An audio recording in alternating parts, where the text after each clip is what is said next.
आज के क्लास में हम लोग हेलो एल्केन हेलो एरीन के कुछ महत्वपूर्ण टॉपिक पर आधारित एनसीईआरटी के कुछ इम्पॉर्टेंट क्वेश्चन डिस्कस करेंगे, जो कि आज की क्लास बहुत महत्वपूर्ण होने वाली है। आप लोग साथ में व्याख्या सहित इसका प्रस्तुतिकरण देखें। सबसे पहले आप देखो, ये पहला प्रश्न है, निम्नलिखित अल्कोहल की हैलोजन अम्लों के साथ अभिक्रियाशीलता का क्रम पूछा गया है। ठीक है, तो सबसे पहले आप समझो कि जब हैलोजन अम्ल होता है HCl, वो अल्कोहल के साथ जब क्रिया करता है तो नाभिक स्नेही प्रतिस्थापन अभिक्रिया देता है। ठीक है, दूसरी बात, अल्कोहल में 3 प्रकार के अल्कोहल होते हैं। प्राइमरी अल्कोहल, जो देखो ये ए ऑप्शन है, जिसमें OH समूह जिस कार्बन से जुड़ा हुआ है उससे एक कार्बन जुड़ा हुआ है।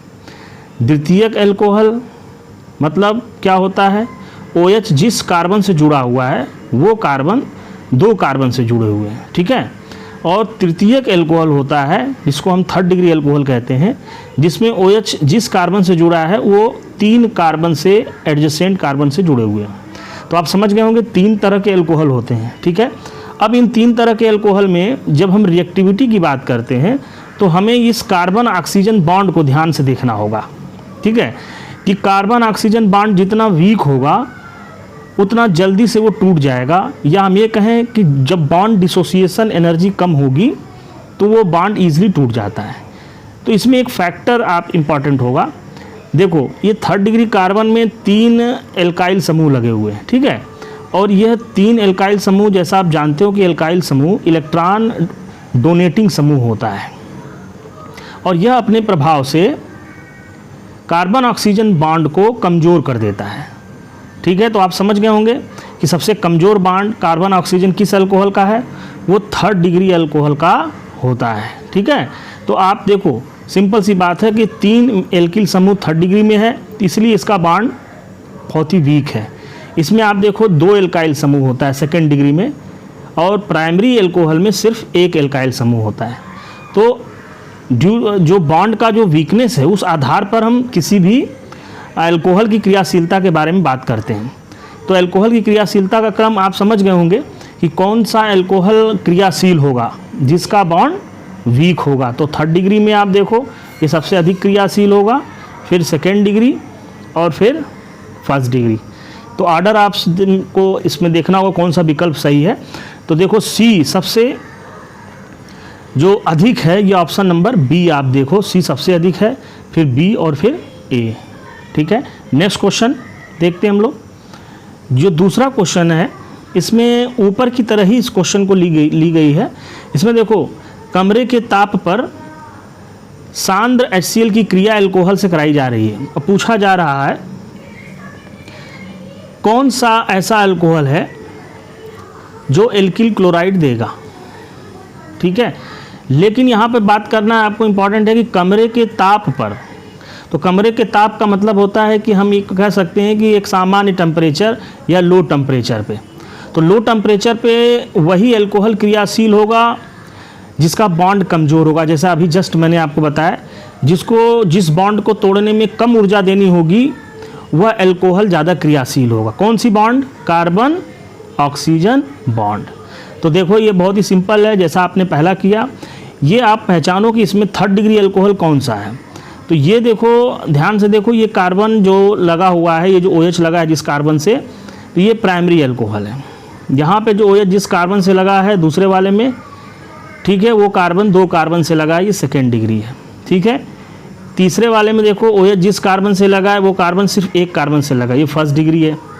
और चौथे वाले में देखो, OH जिस कार्बन से लगा है उसमें 3 कार्बन लगे हुए, तो ये कौन सा है? 3rd डिग्री अल्कोहल है।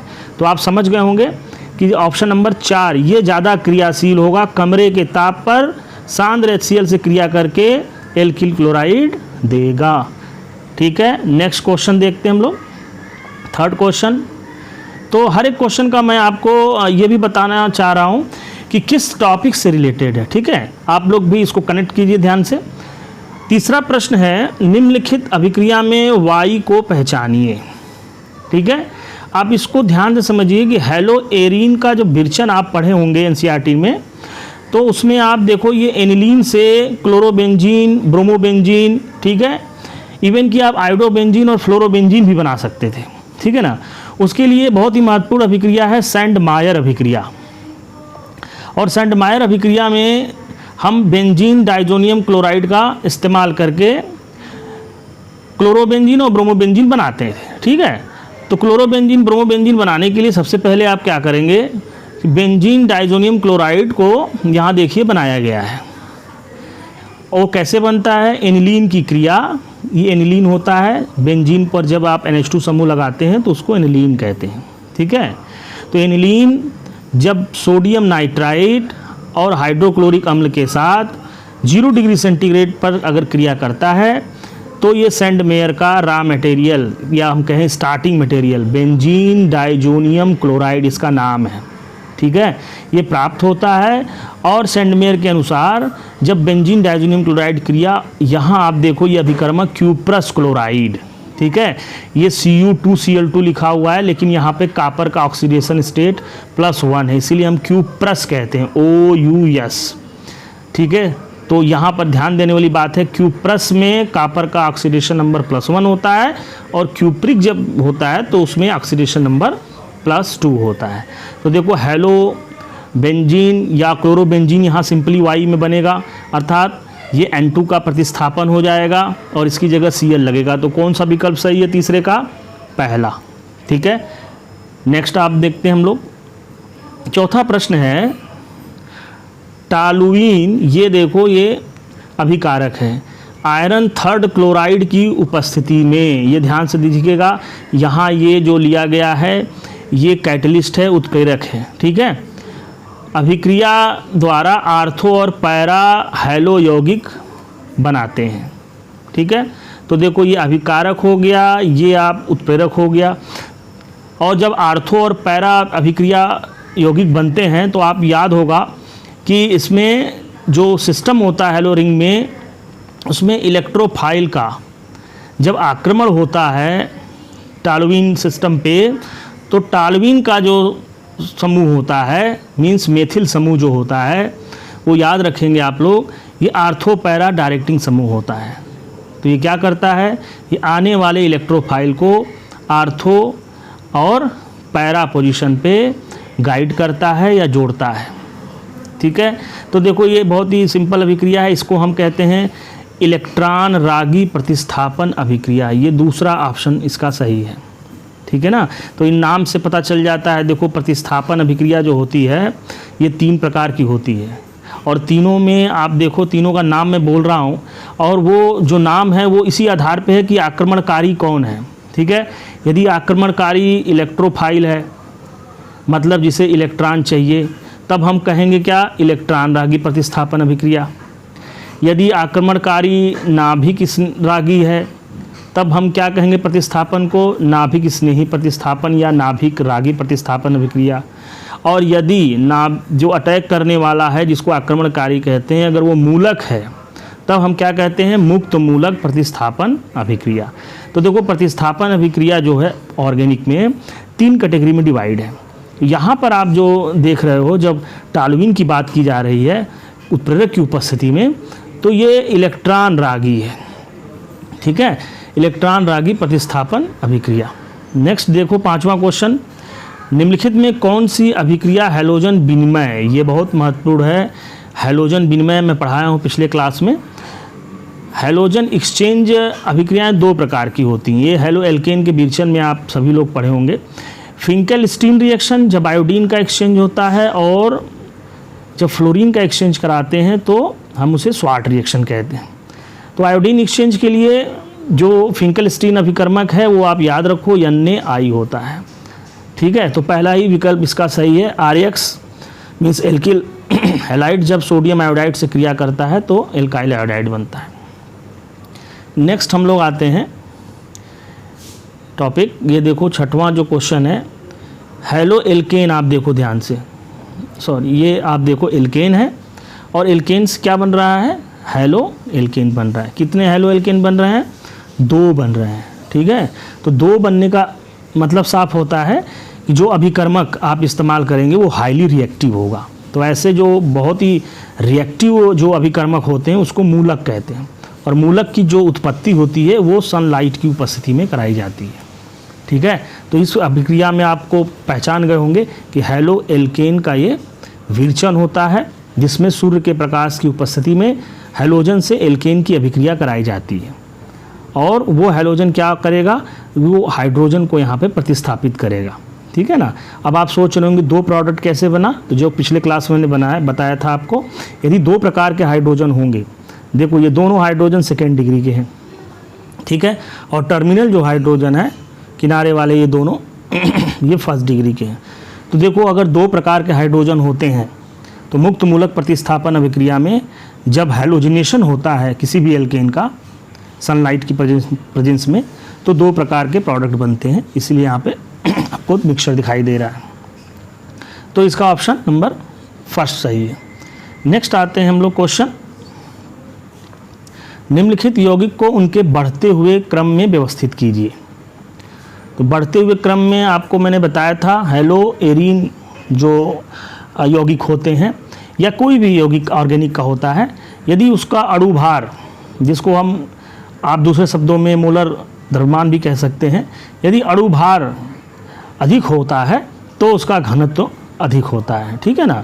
तो सीधा कॉन्सेप्ट आप देखो, सबसे बड़ा अणु इन चारों में कौन सा है, तो आप परमाणु को अगर आप कंपेयर देखोगे तो यहाँ देखो ब्रोमीन है, ठीक है, दो, एक ब्रोमीन एक क्लोरीन है, ठीक है ना, बाकी बेंजीन सभी में लगे हैं, इसलिए डी सबसे बड़ा है, इसका अणु भार सबसे अधिक होगा। मतलब कहने का कि जो डी है उसका सबसे ज़्यादा होगा। फिर देखो यहाँ दो Cl लगे हैं, ठीक है ना, जो ब्रोमीन से छोटा होता है, तो उसके बाद C होगा, फिर यहाँ केवल एक Cl लगा है तो ये उससे छोटा हुआ, और सबसे छोटा या सबसे कम जो अणु भार होगा वो A का होगा। मतलब A का अणु भार कम है, इसलिए इसका घनत्व तो भी कम होगा। तो इसका ऑप्शन नंबर 1 सही है, 7वां का।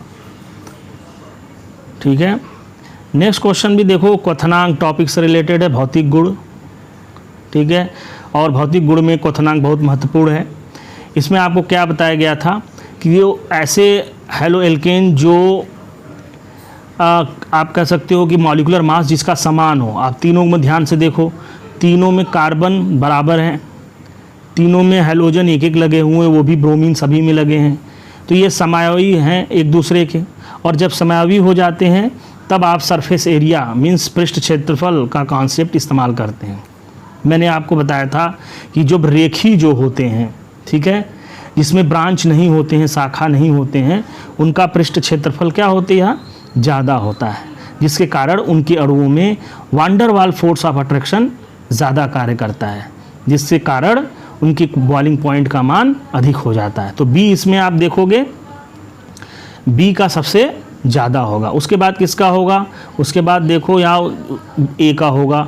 ए का इसलिए कि इसमें ब्रांच कम है, सी के रिस्पेक्ट में सी का ब्रांच ज़्यादा है, तो इसका पृष्ठ क्षेत्रफल सबसे कम है। तो आप कौन सा ऑप्शन देखोगे, तीसरे का 8वें का जो है तीसरा ऑप्शन सही है। ठीक है, क्लियर। बी का सबसे ज़्यादा, सी का सबसे कम, क्योंकि सी क्या है, स्फेरिकल है और इसका पृष्ठ क्षेत्रफल कम होता है।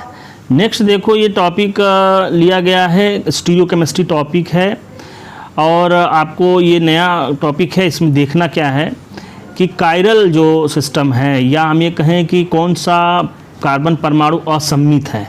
इसका एक छोटा सा कॉन्सेप्ट है कि कोई भी कार्बनिक यौगिक है, अगर कार्बन 4 बॉन्ड बनाया हुआ है, तो आपको सिर्फ ये देखना है कि ये चारों जो बॉन्ड बनाए हुए समूह हैं या परमाणु हैं वो अलग अलग हैं या नहीं। यदि अलग है तो आप असम्मित कह सकते हैं। तो आप सिंपल कॉन्सेप्ट है, इसको मैं आप पहचानो कि चारों जो ABCD दिए हुए उसमें चारों जो ग्रुप जुड़े हुए अलग अलग हैं। तो पहला देखो, ये हाइड्रोजन है, आयोडीन है, या ब्रोमीन है, Cl है, ये कार्बन असम्मित है। इसमें भी देखो I है, D है, Cl है, Br है, ये भी असम्मित है। इसमें देखो OH है, H है, CH3 है, C2H5 है, ये भी असम्मित कार्बन रखा हुआ है। ठीक है, लेकिन लास्ट वाले में देखोगे कि 2 हाइड्रोजन एक जैसे हो गए हैं, तो ये असम्मित नहीं है। तो इसका ऑप्शन कौन सा सही होगा, क्योंकि तीनों ABC आपके कार्बन असम्मित हैं। तो 9वां का कौन सा ऑप्शन सही है, सेकेंड ऑप्शन सही है। ठीक है, नेक्स्ट क्वेश्चन आप देख सकते हो, 11वां जो क्वेश्चन है, इसमें पूछा गया है कि कौन सा जो एग्जाम्पल है वो विस डाई हैलाइड है। तो देखो डाई हैलाइड कॉन्सेप्ट याद रखो कि यदि कार्बन सिस्टम से दो हैलाइड आपस में जुड़े हुए हैं कार्बन से तो उसको डाई हैलाइड कहते हैं। ये दो प्रकार से होते हैं, ठीक है। यदि कार्बन पर एक ही जैसे हैलोजन एक ही कार्बन से जुड़ गए, ठीक है, और दूसरा क्या होता है कि हैलोजन पड़ोसी कार्बन से जुड़े हुए हैं, तो जब एक जैसे जुड़ते हैं तो उसको हम जेमिनल डाई हैलाइड कहते हैं।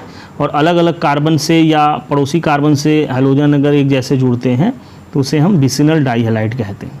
तो आपको बताना है इसमें 11वें में कि विसिनल डाई हैलाइड कौन सा है। तो इसमें आप देखो 1 2 पहला दिया है डाई क्लोरोमीथेन, तो देखो इसमें एक ही कार्बन है तो ये पहला तो होना नहीं है, ठीक है। दूसरे में आप देख सकते हो इसमें दूसरे में 1 2 डाई क्लोरोइथेन है, तो 1 2 डाई क्लोरोइथेन का मतलब साफ है कि दो कार्बन है और इस पे दोनों पे Cl जुड़े हुए हैं, तो ये दूसरा ही ऑप्शन है जो विसिनल डाई हैलाइड का है। तो इसका ऑप्शन नंबर कौन सा सही है? 2 सही है, ठीक है। नेक्स्ट ये क्वेश्चन आप देखो, इसमें पूछा गया है कि कौन सा ये एल्किल सिस्टम है, आपको बताना है। अब इसमें देखो ये उदाहरण जो दिया है इसमें ब्रोमीन की सिचुएशन आप देखो कहाँ जुड़ा हुआ है, ठीक है। तो देखो इसमें ये जो ब्रोमीन जुड़ा हुआ है ऐसे कार्बन से जुड़ा है जो 4 सिग्मा बॉन्ड बनाया है, मतलब ये sp3 कार्बन से जुड़ा हुआ है। तो जब sp3 कार्बन से हैलोजन जोड़ते हैं तो दो आप पॉसिबिलिटीज़ की बात कर सकते हैं। हेलो एल्केन आप कह सकते हो, एल्किल हैलाइड, ठीक है। दूसरा जो है आप एलिल सिस्टम भी कह सकते हो, ठीक है ना। अब एलिल कैसे पहचानोगे? ये जो आप बगल का जो कार्बन आप देखो ये sp2 संकरण है और डबली बॉन्डेड है, ठीक है ना। तो डबली बॉन्डेड सिस्टम से अगर अगला कार्बन नेक्स्ट कार्बन sp3 है और उससे हैलोजन जुड़ा हुआ है तो उसको हम एलिल कहते हैं। क्या कहते हैं? एलिल। तो इसका ऑप्शन नंबर फर्स्ट सही है। नेक्स्ट क्वेश्चन आप देखो, ये आप कह सकते हो ये विर्चन से लिया गया है। क्लोरोबेंजीन को AlCl3 की उपस्थिति में क्लोरीन की बेंजीन से अभिक्रिया द्वारा बनाया जाता है, ठीक है, विर्चन है ये। तो आपको ये बताना है कि इसमें बेंजीन पर क्या आक्रमण करता है। सिंपल क्वेश्चन है, बेंजीन पर क्या आता है। तो देखो ये सिंपल अभिक्रिया है, हमेशा जब क्लोरीन बेंजीन पर आएगा तो बेंजीन पर इलेक्ट्रॉन का घनत्व, तो ये पाई इलेक्ट्रॉन आप देख रहे हो, ये पाई इलेक्ट्रॉन को लेने आता है, ठीक है ना। या हम कहें कि पाई इलेक्ट्रॉन के कारण Cl+ जो होता है इस पर आक्रमण करता है, ठीक है। और हाइड्रोजन यहाँ जो लगा रहता है रिंग से उसको प्रतिस्थापित कर देता है। तो ये इलेक्ट्रॉन रागी आता है और हाइड्रोजन का प्रतिस्थापन करता है, ठीक है ना। तो ये इलेक्ट्रॉन रागी प्रतिस्थापन अभिक्रिया द्वारा बेंजीन से क्लोरोबेंजीन बनाया जाता है। तो इसमें कौन सिंपल आप देख सकते हो, ये जो आप 13वां का जो दूसरा है Cl+, यही आक्रमण करता है वलय पर, ठीक है। एथिलीडीन क्लोराइड क्या होता है? तो अभी जस्ट मैंने बात किया दो प्रकार के डाई हैलाइड, विसिनल और जेमिनल। तो आप ये ध्यान रखेंगे जिसमें डीन वर्ड आता हो लास्ट में वो आप जो है जेमिनल डाई हैलाइड की कैटेगरी में आता है, ठीक है। नेक्स्ट देखो 15वां क्वेश्चन है कि निम्न में ए क्या है, ठीक है ना। ए क्या बनेगा? तो ये देखो ध्यान से, ये केमिकल प्रॉपर्टीज़ है, ठीक है। आप इसको कैसे कह सकते हो? ये एल्कीन का केमिकल प्रॉपर्टीज़ कह सकते हो, ठीक है, या हेलो एल्केन का विर्चन है। इसमें क्या दिख रहा है आपको? HCl दिख रहा है, ठीक है। इसके दो पार्ट होते हैं, Cl- और हाइड्रोजन प्लस। और यहाँ देखो जो ऊपर आप देख सकते हो पाई बॉन्ड, यहाँ भी है डबल बॉन्ड और रिंग पे भी पाई बॉन्ड है। लेकिन रिंग का पाई बॉन्ड जो होता है ये घूमता रहता है, जिसके कारण ये कोई भी इस रिंग पर ऐड नहीं हो सकता या योग नहीं कर सकता है। तो योगात्मक अभिक्रिया आप कह सकते हो सिंपल नहीं होता है रिंग पे। तो ये जो पाई बॉन्ड होते हैं रिंग के, ये प्योर नहीं होते हैं, ठीक है। अब देखो ये पाई बॉन्ड जो होता है ये रिंग के बाहर है, ये इसमें योगात्मक अभिक्रिया देंगे।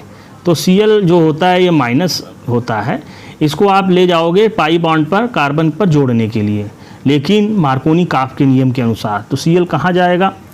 Cl वहाँ जाता है उस कार्बन पे जिधर हाइड्रोजन की संख्या कम होती है। ठीक है, तो Cl को आप बीच में लगा दोगे, हाइड्रोजन को यहाँ लगा दोगे। ठीक है, पाई बॉन्ड ब्रेक होगा। तो कौन सा विकल्प देखो सही है, इसमें विकल्प देखो ये तीसरा सही है। ठीक है, नेक्स्ट क्वेश्चन आप देखो, प्राथमिक एल्काइल हैलाइड की प्राथमिकता होगी, क्या प्राथमिकता होती है प्राथमिक हैलाइड की? तो सिंपल है, प्राथमिक हैलाइड SN2 रिएक्शन देता है, क्योंकि देखो ये आर्डर है, याद रखना आप लोग, पहले ही बताया गया था, फर्स्ट डिग्री, सेकेंड डिग्री और थर्ड डिग्री, ये SN2 का रिएक्टिविटी आर्डर होता है कि प्राइमरी एल्किल हैलाइड फर्स्ट जो होते हैं वो SN2 अभिक्रिया तेजी से देते हैं। ठीक है, नेक्स्ट आप देखो 17वां क्वेश्चन,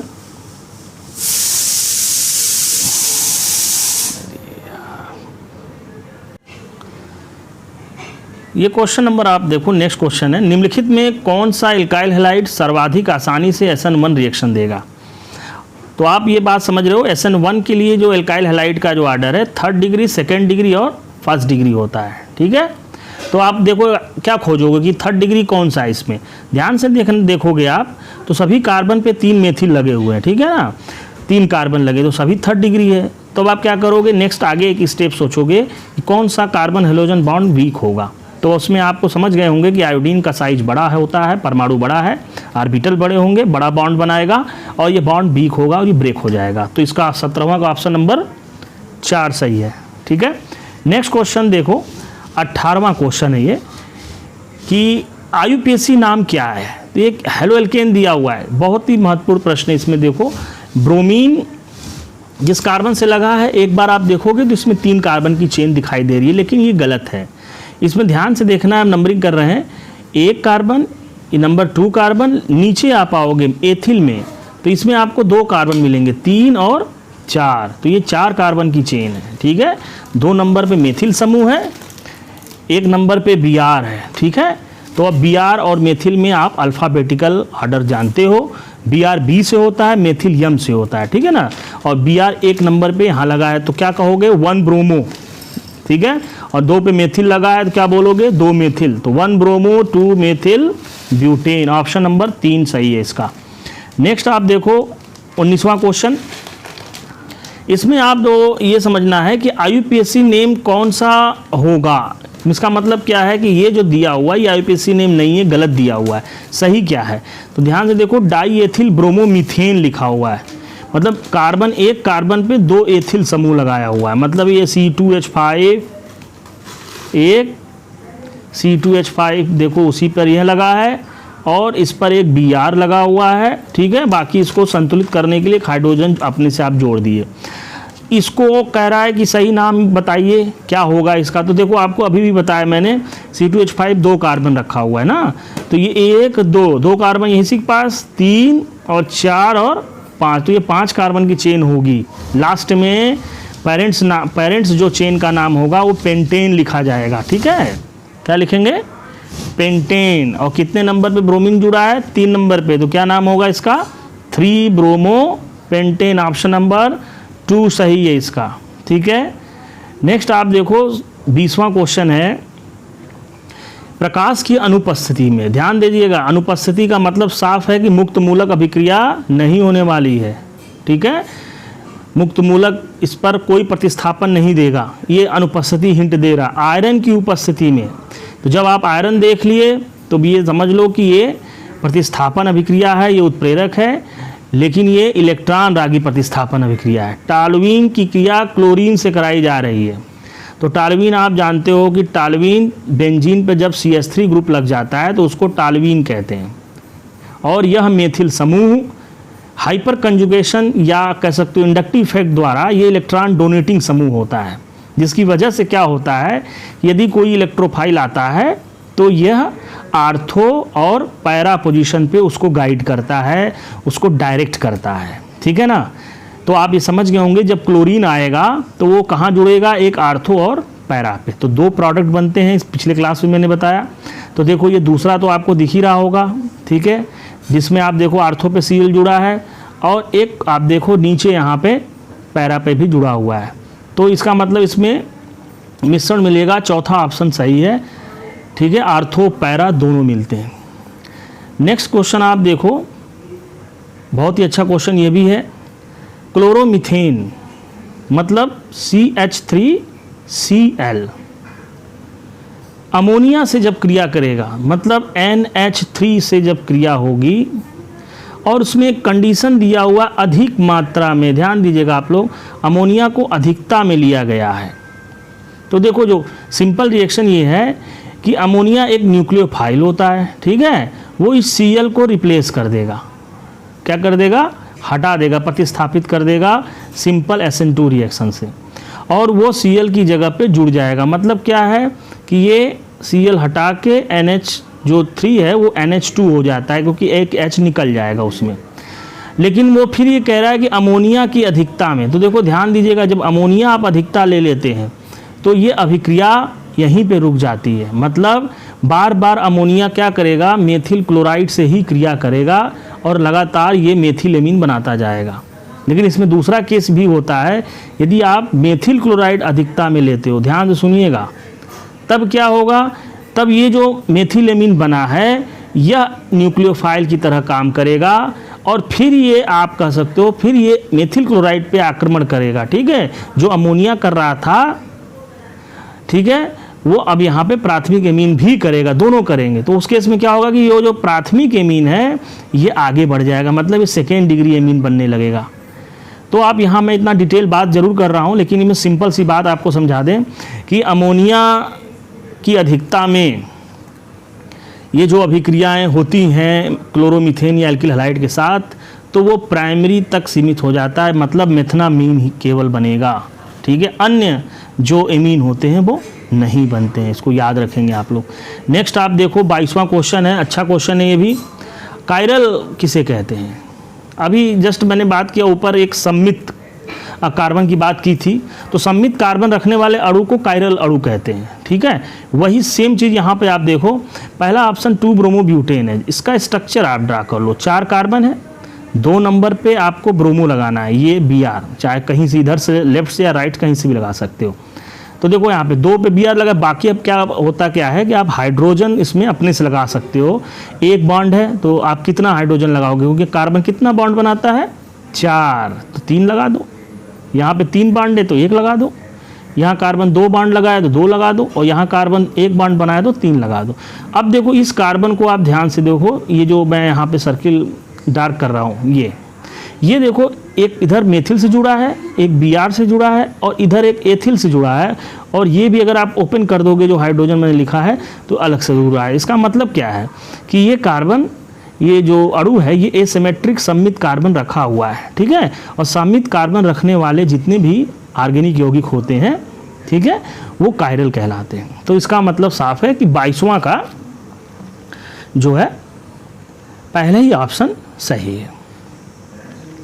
नेक्स्ट आप देखो 23वां क्वेश्चन है, सोडियम हाइड्रोक्साइड के साथ, ये ध्यान से पहचानो, CCH5 क्या होता है, ये CCH5 फेनिल समूह होता है, ठीक है, उस पर CH2 लिखा हुआ है और फिर Br है। तो ये पूछा जा रहा है कि बताना है आपको कि ये किस सिस्टम से अभिक्रिया देगा, SN1 से, SN2 से, ठीक है, या दोनों से देगा। तो देखो ये बहुत महत्वपूर्ण है, जब Br यहाँ से टूटता है, ठीक है, तो यहाँ प्लस हो जाता है, तो बेंजाइल कार्बोकटायन बनता है, जो कि बहुत महत्वपूर्ण है। SN1 अभिक्रिया की जो रेट होती है, जो दर होती है, कार्बोकटायन की स्टेबिलिटी पर निर्भर करती है। तो बेंजाइल कार्बोकटायन या एलाइल कार्बोकटायन हमेशा SN1 क्रिया विधि से अभिक्रिया देंगे, मतलब 23वां का पहला ऑप्शन सही है, ठीक है। अब देखो यहाँ भी फिर से सेम क्वेश्चन है, सममित पूछा जा रहा है, ठीक है। 4 सिग्मा बॉन्ड वाले कार्बन को खोजो। ये देखो कार्बन, ये 4 अलग अलग सिस्टम से जुड़ा हुआ है, एक OH है, एक H है, एक आप देखो COH है, और एक पूरा ये समूह है, ठीक है। दूसरा आप देखो ये कार्बन C नंबर वाला, ये भी उसी तरह से एक हाइड्रोजन है, एक OH है, एक CHO है, और एक पूरा ये समूह जुड़ा हुआ है। तो आप देखो ये 2 कार्बन जो B और C, जो दोनों कार्बन आप देख रहे हो ध्यान से, ये दोनों 4-4 सिग्मा बॉन्ड से अलग अलग समूह से जुड़े हुए हैं, ठीक है, जबकि A और D में ऐसा कुछ है नहीं, तो वो 4 सिग्मा बॉन्ड नहीं बनाया हुआ। तो B और C क्या होंगे, वो सममित कार्बन परमाणु होंगे, ठीक है। ऑप्शन नंबर 2 सही है, ठीक है। नेक्स्ट क्वेश्चन ये आप देखो, ये आगे जितने क्वेश्चन हैं इसमें सिर्फ हमें ये बताना है कि नाभिक रागी जो प्रतिस्थापन अभिक्रिया होते हैं एरोमेटिक सिस्टम पे, उसमें आपको ये बताना है कि किसकी क्रियाशीलता अधिक होगी। ठीक है, ये टॉपिक मैंने आपको बताया था कि हेलो सिस्टम पे क्लोरोबेंजीन, ब्रोमोबेंजीन, यदि उस पर आप कोई इलेक्ट्रॉन विड्राइंग समूह खींचने वाले, ठीक है, या इलेक्ट्रॉन डोनेटिंग समूह लगाते हैं तो हेलो एरीन की क्रियाशीलता प्रभावित होती है। ठीक है ना, याद होगा आपको कि जो इलेक्ट्रॉन खींचने वाले समूह होते हैं वो क्रियाशीलता को बढ़ाते हैं, लेकिन यह जानना आपको आवश्यक है कि ये इलेक्ट्रॉन जो खींचने वाले समूह हैं इनकी जो यथार्थ है उपयोगिता है, ये केवल आर्थो और पैरा पर ही इनका पावर कह सकते हो शोग होता है। लेकिन देखो यहाँ मेटा पे लगा है तो मेटा पे रेजोनेंस वर्क नहीं करता है, ये ध्यान देना आपको। ठीक है, इंडक्टिव इफेक्ट शो करेगा, -I इफेक्ट, मतलब इलेक्ट्रॉन सिग्मा इलेक्ट्रॉन को अपनी ओर वो खींच सकता है, लेकिन रेजोनेंस जो होता है वो मेटा पे वर्क नहीं करता है। तो आप देखो इसमें 26 में आप कह सकते हो कि नाइट्रो समूह जिसमें लगा हुआ है तो ये सबसे क्रियाशील जो होगा बी होगा पहले नंबर पे। ठीक है, इसके बाद आपको क्या लग रहा है, इसके बाद देखो सी होगा क्योंकि -I से कुछ प्रभावित होगा, और लास्ट में फिर जिसकी क्रियाशीलता होगी ये होगी। तो 26वां का आपको कौन सा ऑर्डर समझ में आ रहा है? 26 का देखो ये ऑप्शन सही है, बी पहले होगा नंबर पे, फिर सी उससे कम, और फिर ए होगा। ठीक है, नेक्स्ट देखो क्रियाशीलता में यहाँ जस्ट अपोजिट है, ये मेथिल समूह पहचान रहे हो आप लोग, ये इलेक्ट्रॉन देने वाले समूह हैं।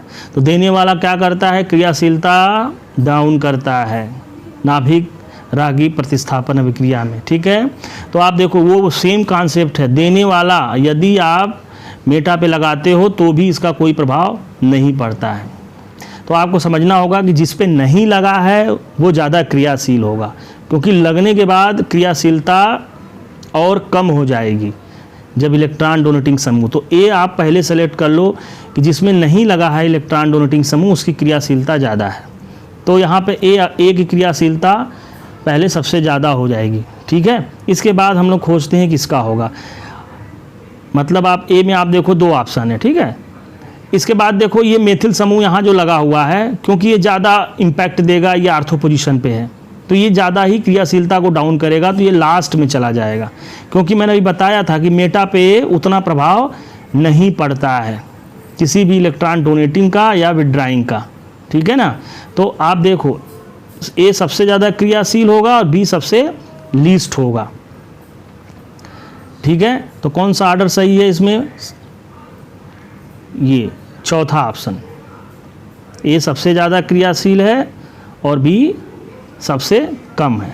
नेक्स्ट आप देखो सेम कॉन्सेप्ट इसमें भी आप इस्तेमाल कर सकते हो, ध्यान से देखो कौन सा समूह लगा है, ये इलेक्ट्रॉन विड्राइंग समूह है, बहुत ही सरल होगा, 3 लगे हैं, सबसे ज़्यादा क्रियाशील, कॉन्सेप्ट क्लियर है, इलेक्ट्रॉन विड्राइंग समूह हेलो एरीन की क्रियाशीलता को बढ़ाते हैं। तो नंबर कह सकते हो ये नंबर 1 पर है, सी सबसे ज़्यादा क्रियाशील है। ठीक है, आप ऑप्शन नंबर चौथा देख सकते हो, क्योंकि फिर इसके बाद बी होगा, 1 या नो 2 इस पर कुछ नहीं लगा है। नेक्स्ट आप देखो सेम कॉन्सेप्ट नेक्स्ट क्वेश्चन का है, इसमें 2 मेथिल है। ठीक है, ये लीस्ट क्रियाशील है क्योंकि इसमें ये डोनेटिंग समूह है, इसमें 1 लगा हुआ है। ठीक है, तो सबसे ज़्यादा क्रियाशील कौन हुआ, ए, फिर कौन हुआ बी, फिर कौन हुआ सी, तो ऑप्शन कौन सा सही हुआ, थर्ड। ठीक है, नेक्स्ट आप देखो ये आप फिर से एक कॉन्सेप्ट है जो पढ़ चुके आप लोग, क्वथनांक किसका सबसे ज़्यादा है, क्या बताया गया था, जिसका अणु भार ज़्यादा होता है। पहचानो इसमें कौन सा बड़ा लग रहा है, देखो इसमें ब्यूटेन है 4 कार्बन, इसमें भी ब्यूटेन 4 कार्बन, ब्यूटेन इसका मतलब सभी 4 कार्बन वाले हैं। अब दूसरा देखो आगे क्या लगा है, आयोडो ये बड़ा है, ब्रोमो उससे छोटा, क्लोरो उससे छोटा, यहाँ कुछ नहीं लगा, सबसे बड़ा पहले ही वाला हो गया 1 आयोडोब्यूटेन का सबसे बड़ा ज़्यादा होगा, कौन सा ऑप्शन सही है, पहला ही ऑप्शन सही है। ठीक है ना, नेक्स्ट आप देखो ये लास्ट क्वेश्चन है 31, यहाँ पे फिर से क्वथनांक की बात की गई है। फिर से पहचानो लास्ट में जो नाम दिया जाता है एथेन, ठीक है 2 carbon, propane 3 carbon, butane 4 carbon, और ये बेंजीन 6 कार्बन, ठीक है। तो ब्रोमो भी लगा हुआ है, तो ये नंबर 1 पे जाएगा, इसकी सबसे ज़्यादा होगा। तो ब्रोमो बेंजीन यहाँ पे 2 ऑप्शन दिया है। अब ब्रोमो बेंजीन के बाद कौन सा आएगा, देखो ब्यूटेन है, क्योंकि 4 कार्बन होता है तो 1 ब्रोमो ब्यूटेन। तो 31वां का कौन सा सही होगा, चौथा, ठीक है। तो आज की क्लास में हम आपको कुछ महत्वपूर्ण प्रश्न बात किए हैं, बहुत ही महत्वपूर्ण प्रश्न थे। नेक्स्ट क्लास में हम लोग नेक्स्ट टॉपिक की बात करेंगे।